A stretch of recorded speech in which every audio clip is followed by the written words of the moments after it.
RCB அணியில வாய்ப்பு கிடைச்சு அட்டகாசமான ஆட்டத்தை வெளிப்படுத்தி இப்ப சவுத் ஆப்பிரிக்காவுக்கு எதிரான 3வது ஒருநாள் போட்டியில இந்திய அணிக்காக அறிமுகமாக இருக்காரு ரஜத் பட்டிதர். யார் இந்த ரஜத் பட்டிதர்? 30 வயதுல இந்திய அணிக்காக அறிமுகமாக என்ன காரணம் அப்படின்றத பத்திலாம் டீடைல்டா பார்க்கலாம்.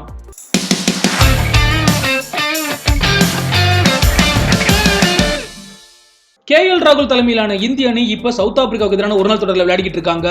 முதல் ஒருநாள் போட்டியில இந்திய அணியும் 2வது ஒருநாள் போட்டியில சவுத் ஆப்பிரிக்கா அணியும் வின் பண்ணி இருந்தாங்க. இந்த தொடரானது 1-1 அப்படின்ற கணக்குல சமன்ல இருந்தது. இந்த நிலையில தான் இன்னைக்கு 3வது ஒருநாள் போட்டி தொடங்கி இருக்கு. இந்த போட்டியில எந்த அணி வின் பண்றாங்களோ அவங்க தான் இந்த ஒருநாள் தொடரை கைப்பற்றுவாங்க. இதனாலேயே இந்த போட்டி மேல ஏகப்பட்ட எதிர்பார்ப்பு. யாருமே எதிர்பார்க்காத வகையில ஒரு ட்விஸ்ட் வச்சாங்க இந்திய அணி. அதாவது இந்த 3வது ஒருநாள் போட்டியில இந்திய அணிக்காக அறிமுகமானாரு ரஜத் பட்டிதர். தன்னோட 30 வயதுல சர்வதேச கிரிக்கெட்ல அறிமுகமாகி இருக்காரு ரஜத் பட்டிதர். அதற்கு முக்கிய காரணமே ராயல் சேலஞ்சர்ஸ் பெங்களூர் அணி தான். 2022 IPL தொடர்ல மிக சிறப்பா விளையாண்டிருக்காரு. அப்பவே அவர் இந்திய அணிக்காக தேர்வாவாரு அப்படின்ற மாதிரி அதிகமா பேசப்பட்டது.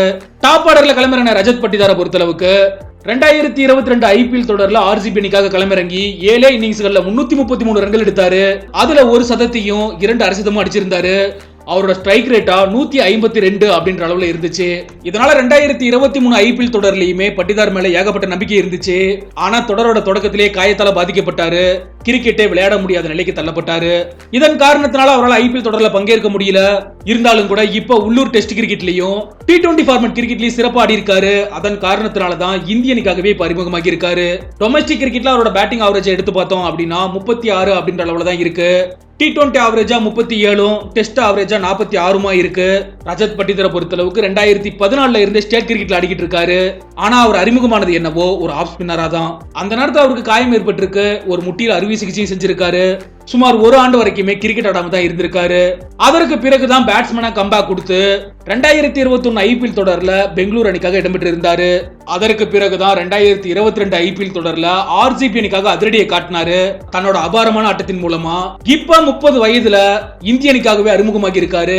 இனியும் சிறப்பான ஆட்டத்தை வெளிப்படுத்தினாரு அப்படின்னா 2024 T20 வேர்ல்டு கப் தொடருக்கான இந்தியா ஸ்குவாட்ல இடம்பெறதுக்கான வாய்ப்பு அதிகமா இருக்கு அப்படின்னு சொல்லப்படுது. இந்த சவுத் ஆப்பிரிக்காவுக்கு எதிரான 3வது ஒருநாள் போட்டியில ரஜத் பட்டிதரை பொறுத்தளவுக்கு 16 பந்துகள்ல அதிரடியா ஆடி 22 ரன்கள் எடுத்தாரு. அதுல ஒரு சிக்ஸரையும் 3 பவுண்டரியும் விளாசி இருந்தாரு அப்படிங்கிறது குறிப்பிடத்தக்க விஷயம்.